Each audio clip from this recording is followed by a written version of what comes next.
This is a CJSR podcast. Volunteer-powered, Listener-supported, campus and community Radio. podcast. Radio and podcast.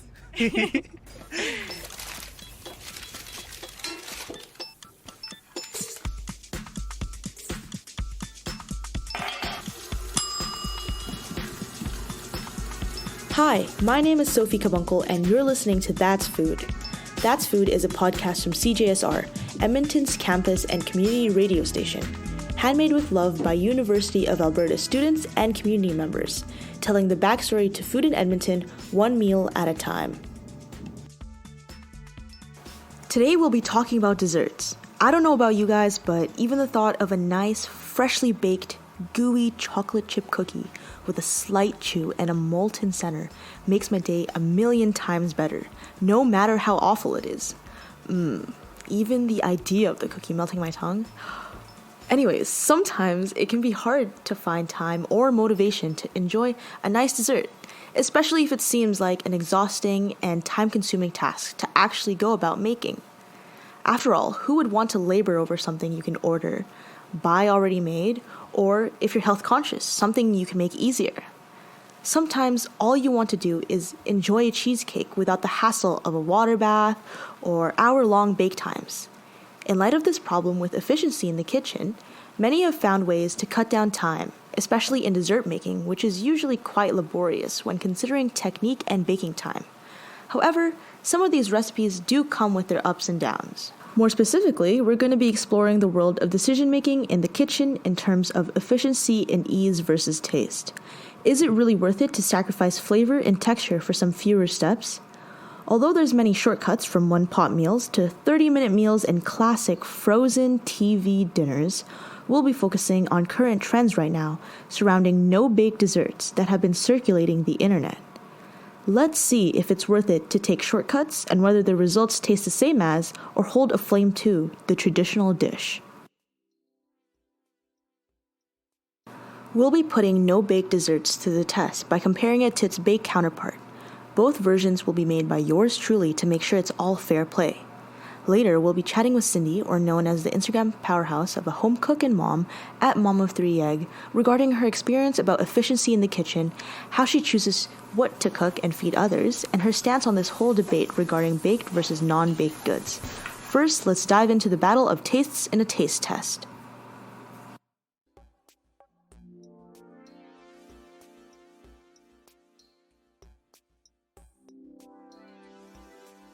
So today I prepared 3 different desserts, hopefully covering some good ground in terms of texture and taste.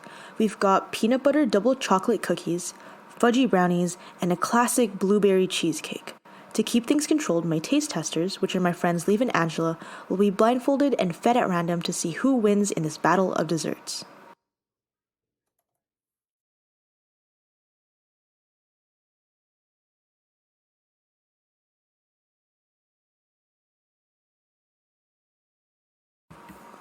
Okay, so first up we got the battle of the cookies. The first one being fed is a baked, double chocolate, oatmeal peanut butter cookie loaded with chocolate chips and shredded coconut. The dough was largely similar to a chocolate chip oatmeal cookie dough with the addition of some peanut butter, cocoa powder, and coconut. These were baked in a 350-degree oven and set to cool for a day. Let's hear what my friends have to say about these. Damn, it's good. I don't like peanut butter cookies that much, but as a cookie, I respect it. I can definitely taste the coconut and a lot of chocolate, which is my favorite part. And the creaminess of the peanut butter really comes through. I also really like how soft it is on the inside and how crispy it is on the outside. So on a scale of out of 10, I would rate it a 7 probably. Okay. The taste is what you expect a good classic chocolate peanut butter cookie to be. Consistency is very close to a hybrid of a peanut butter cookie and an oatmeal cookie, but more on the peanut buttery side. The dough is pretty soft inside and the edge is a bit crisp, and the chocolate is pretty nicely melted, so I really like this one. Next up, we've got the non-baked double chocolate oatmeal peanut butter cookie. It's basically the same ingredients as the last one, except there's no eggs or flour. This one relies heavily more on the peanut butter, sugar, and there's a heavy emphasis on the rolled oats to bind everything together. Then, instead of baking it in a 350-degree oven, they were set to harden and cool on the counter. This is their taste test after a day of hardening. I don't really like this one. It's like just pure chocolate and oats with like a strong flavor of peanut butter. And I don't know if it should have been mixed together or what, but maybe some sugar would have helped or less oats. It's just super oaty, and I think the chocolate's set a bit too hard. Out of 10, I'd probably give this a 4 maybe. Like, it's not awful, but it just leaves such an oaty taste. Okay, this one's pretty different from the other one. It's a bit harder and there's less variety between the textures. Like, the last one had more of a crispy outside and a softer inside, but this one's kind of like one texture, which has some peanut butter softness and hardness of chocolate, I think. The flavor is okay. I think the coconut is more noticeable and the peanut butter too. It almost feels as if the ingredients didn't really mix well together. More of just separate things that you're eating kind of in one mix. But yeah, I think I'd rate this like a 5, maybe a 5.5. I guess I should have picked a different cookie flavor since I don't think any of them really like peanut butter cookies, but it looks like we do have a clear winner of the baked double chocolate peanut butter oatmeal cookie instead of the non-baked one, of course. Now, let's see what they think of the brownies. First up is our no-bake brownies made of dates, maple syrup, nuts, vanilla, and of course cocoa powder. All the ingredients were mixed together in a food processor and left to set in the fridge overnight. They're okay. Like, the texture is the biggest thing that I don't think I like. It's fudgy, but not fudgy in the way that I thought it would be. And it's also like super dense and weirdly sweet in a way that I don't think I've ever tasted. So, like I said, not bad, just very different. But the chocolate flavor is really good, though. And to be honest, I don't really like nuts. And considering how many nuts there are and how it takes up majority of the brownie, I'm not a big fan. But the flavor itself, ignoring the nuts, it's pretty solid. So I give this a 6, maybe a 7 out of 10. The texture is really weird. Like, it's not like a regular brownie. I know this isn't the brownie that you usually make. I can tell. I don't even know what the sticky taste is either. And it's super nutty. I think you added way too many nuts.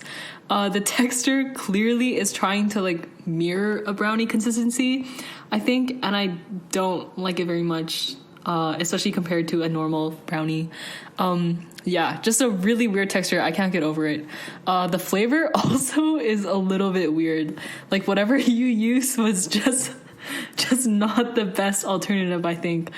Yeah, it's not horrible. Like, I think I'm just used to a regular brownie. I'd give this like a 5 out of 10. I guess that wasn't the biggest hit with them. Well, at least now we're going on to the baked brownies. These are made with cocoa powder, flour, sugar, eggs, and oil, which is standard for a brownie, and then baked in a 350-degree oven. Now this is a classic brownie. I don't think anything can ever beat just a brownie. I don't need alternatives or whatever other healthy options they make. This is the one. This is exactly what I want to eat when I look for a brownie. Texture-wise, it's dense and chewy, but not too chewy like the last one. And you can definitely notice a difference in the type of sweetness between the two, because this one is like actual sweet, and it's super good. So I would give it a 9 out of 10 probably. Okay, these are definitely the classic brownies I like and what I think of when I want a brownie. Sorry, I can't get over the last brownie. Sorry. Okay, anyways, this one, it's fudgy, sweet, and super chocolatey. The center is so gooey, and the outside is a bit firm and chewy, so it's like perfect. Yeah, sweet, but not weird sweet. It's basically exactly what I expect a brownie to be, and honestly, compared to the other one, the biggest difference, I think, is the texture. This isn't like a dense, sticky bite, but more of like a fudgy, short chew, if that makes any sense. But yeah, very good. 9 out of 10. I guess they really like brownies and know which brownies are mine. So I might have been better off if I picked a different thing to bake. But it looks like there was a clear winner and maybe some bias, but there's some key differences between the non-baked and the baked, and it looks like the baked was the winner once again. Let's move on to our last good, which is a classic blueberry cheesecake. Up first is a no-bake cheesecake. This recipe basically cuts most, if not all, room for error when making a cheesecake, such as the tedious instructions for a water bath, not overbeating the eggs, and cuts the risk of over or under baking. With this cheesecake, the key ingredient used is heavy whipping cream that is whipped to very stiff peaks to hold the shape together. There's no eggs, which is a main difference between this and its baked version. I topped it off with a luscious blueberry topping that I used for both this no-bake version and the baked one. Now let's see what they have to say about this cheesecake. This one is really fluffy, like the mousse or whatever, with a good standard crust, and the topping is nice and it's sweet. A bit tart, which complements and balances well with the cream cheese. I don't know how I feel about the filling on the one hand. I think the lightness of it is super nice because it's not so heavy. Like sometimes I eat cheesecake and I'm so stuffed after that I could hibernate, but also that's a characteristic of cheesecake, so it's a bit weird. But I think it's a nice change. The cream cheese flavor I think is lighter than what I usually expect, which I like. So I'd give this an 8 out of 10. Oh, the filling is definitely lighter. It has like the same texture as the mousses you make, like those chocolate mousses, but maybe a bit firmer, like just a bit. Yeah, it kind of tastes like a cheesecake, like a watered down cheesecake, or at least it's like less intense, but you can definitely taste the cream cheese tartness of it. The crust is super good, just like a good cheesecake crust, and the topping is a solid blueberry topping. Honestly, really good. I like the lightness of it all, and it's kind of a refreshing dessert. It's not too heavy, and honestly, sometimes I find cheesecakes way too dense or creamy, so this one's like a pretty good alternative. Yeah, I'll give it like a 8.5 out of 10, maybe a 9. It looks like the no-bake cheesecake was a hit. Let's see what they say about the baked one, which has eggs and no whipping cream and a bit more cream cheese, and then baked in a water bath in a 350-degree oven. The cheesecake is so dense and not airy like the other one, which is a bit more mousse-like. It's honestly super filling. Now that I tasted both, I think I prefer the first one because it wasn't as dense and like tastes basically the same, except maybe not having that strong of a cream cheese flavor like this one. But yeah, I mean, it's cheesecake. The topping and crust were good, and I think the same as the other cheesecake. So out of 10, I'd give this like a 6.5. Okay, this is like a classic cheesecake, like super creamy and rich. You can really taste the cream cheese. But honestly, apart from the texture and stronger, I guess, sense of cream cheese, it's really similar to the last one, like crust and topping wise. It's definitely way heavier on the stomach, but I guess that's like a characteristic of cheesecake. Anyways, yeah, pretty solid, just way more dense. Personally, I'd give this a 7 out of 10. In a surprising twist of events, I guess they like the no-bake cheesecake more, but their explanations for why seems pretty tailored to their taste, which brings us to a good point on how subjective taste is and how it's really up to your preference. In all three desserts, there's usually a noticeable difference between the two versions of a no-bake and a baked good, but the difference may be a good or bad thing depending on what you like. In the context of my friends and their opinions, it doesn't seem like one can replace the other due to the big differences in texture and sometimes taste, but some do work better.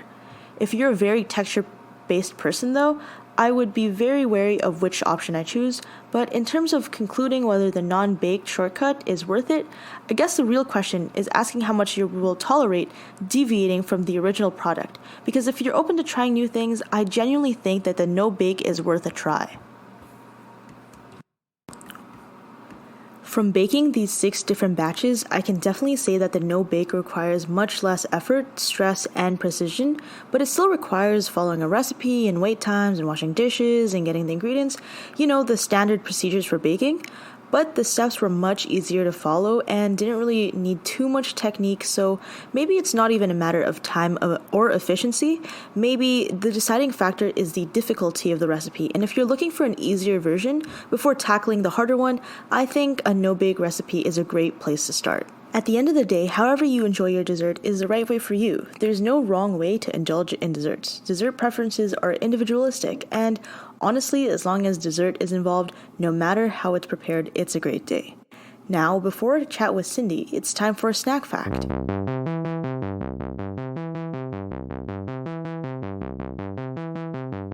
Did you know that shaking ketchup changes it on a molecular level? If you're sick of thick, goopy ketchup that barely makes it out of the bottle, there's a simple solution.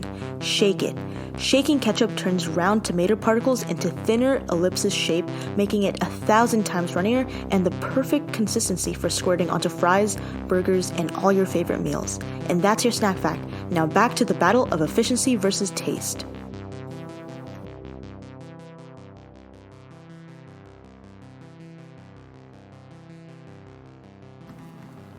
Today we're talking with Cindy, or at Mama 3 Egg, about her choices in the kitchen and how she really feels about these time-saving hacks, especially as a mom whose schedule must be as jam-packed as many others.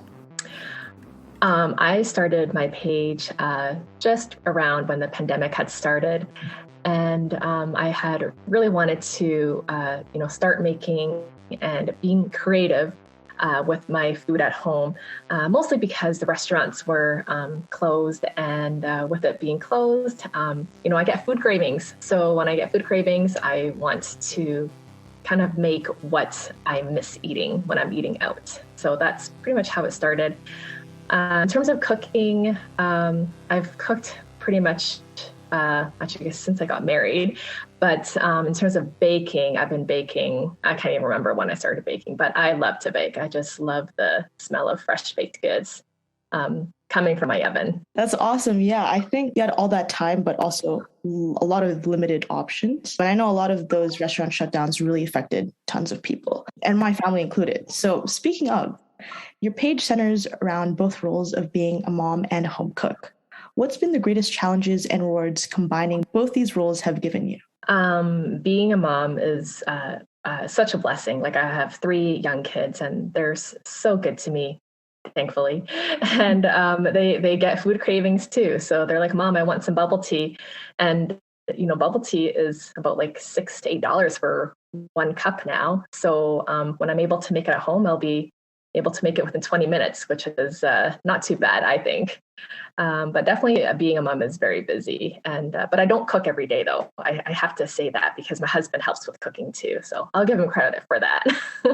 And I agree. The prices of food recently is insane. I think most of my paycheck just goes to eating out with friends, definitely. And if you can always find an alternative way to, I guess, have that at home, it not only saves you on money, it's also a nice experience to have and share with people. I mean, when you go out to eat, it's easily, it's expensive to go out to eat. And sometimes when I go out with my family, I'm like, wow, I can actually use that amount. And I could have spent that money on groceries for the entire week.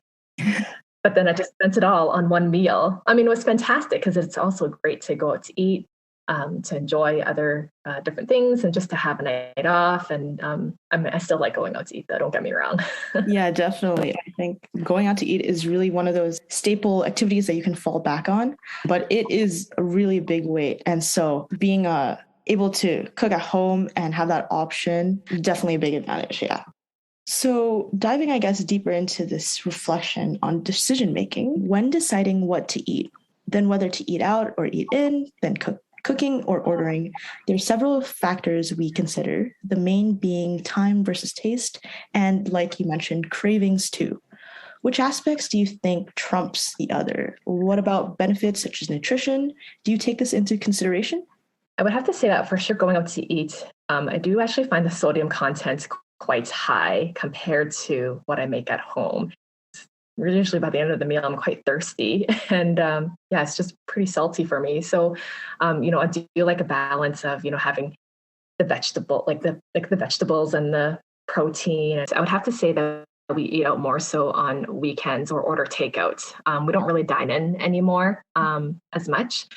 But on weekends, we're just pressed for time because we have lessons and things like that. And I just want to take a break, to be honest, from cooking.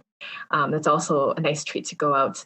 Although some weekends are devoted to like making longer meals too. There are some meals like making a noodle soup that requires hours of simmering, and that I would not have time for on a weekday. So that I would do on a weekend. So I guess it really depends on how busy we are on the weekend.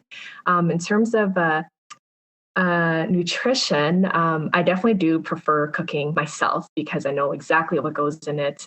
And I find that going out to eat, the sodium content is quite high. And, I'm usually drinking lots of water by the end of the night. So yeah, when I'm pressed for time, I go out to eat. Yeah, those are really good points. I definitely agree on that. I think time is a huge decision-making factor because there are way more things to do. And sometimes eating and like food, you have to do it, but if you can find an easier way to do it, obviously, sometimes that's the easy way out. So this episode, we tackle efficiency in the kitchen generally. That's the broad topic that we're talking about. And we address this topic of baked versus non-baked goods. Do you have a stance on this debate? And do you think that one is truly superior in terms of taste or texture, efficiency, health benefits? And overall, do you think one is always going to be dominating the other, especially in terms of food trends? Well, I love to bake, so I am already on team baked goods.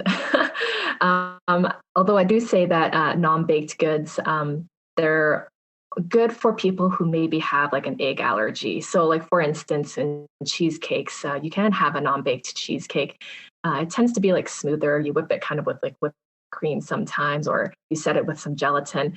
But the drawback to that is you're not able to put toppings as much because it just kind of sinks in there, or even like a hot fudge kind of drizzle on top. It would just also melt that cold cheesecake base. So there are pros and cons. I think that having the egg allergy is most impactful. But I do love baked goods. The smell from my oven, it's like so amazing. And like when my kids come home, they're just like, oh, I knew it. They know that I've baked something.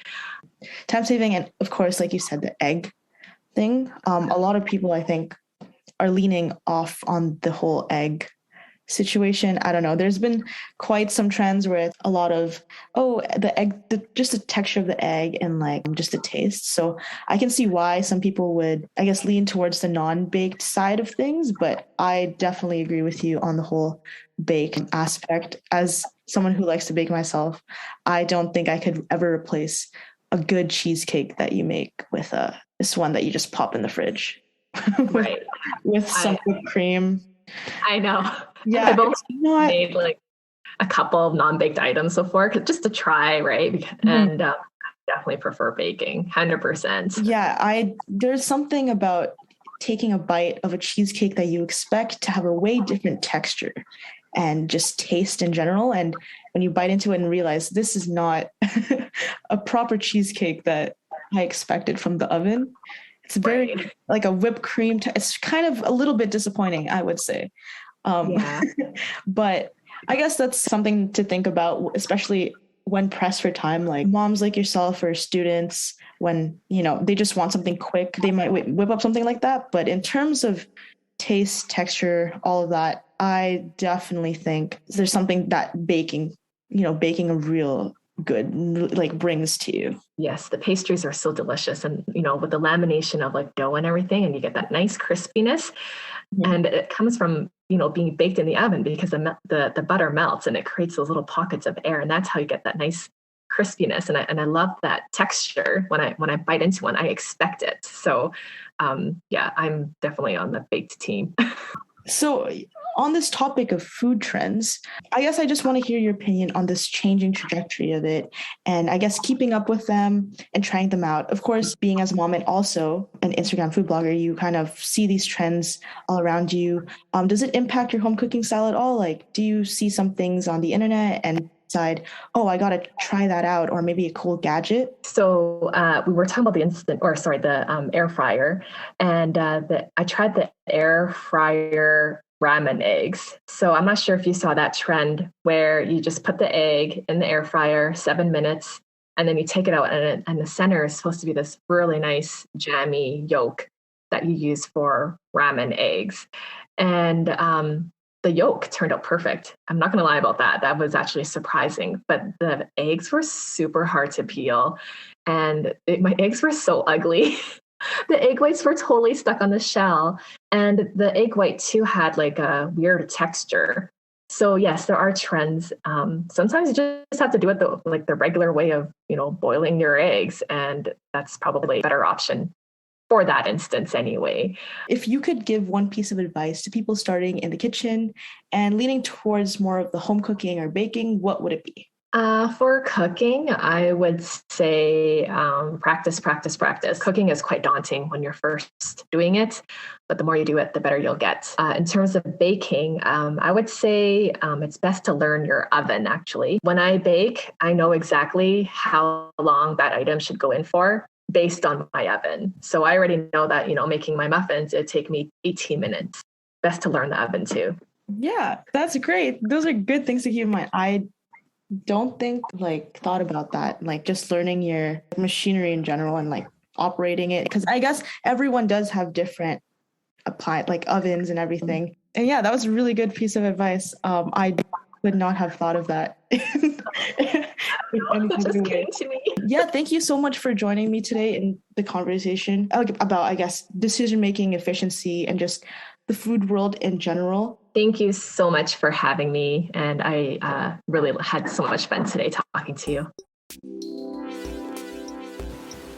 It's really crazy to think about how much thought goes into deciding what food to make, whether to even make it or not, and how to make a dish.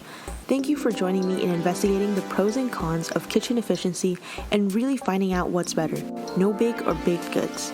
Personally, baked goods will always have a special hold on me, and I believe it's largely due to the process and the effort that makes the taste just a little sweeter, knowing how much work was put into it. It's almost as if time is an ingredient, and maybe that's up for interpretation. Nothing for me really beats a good, freshly baked, warm out of the oven chocolate chip cookie. But as I said, taste and how we enjoy a meal or a dessert is really subjective to the individual. What matters is at the end of the day, you've got good food that satisfies your best cravings. And that's it for this episode of That's Food. Today's episode was produced by me, Sophie Cabungcal. Thanks for Cindy for speaking with us. Our music is by Doug Hoyer.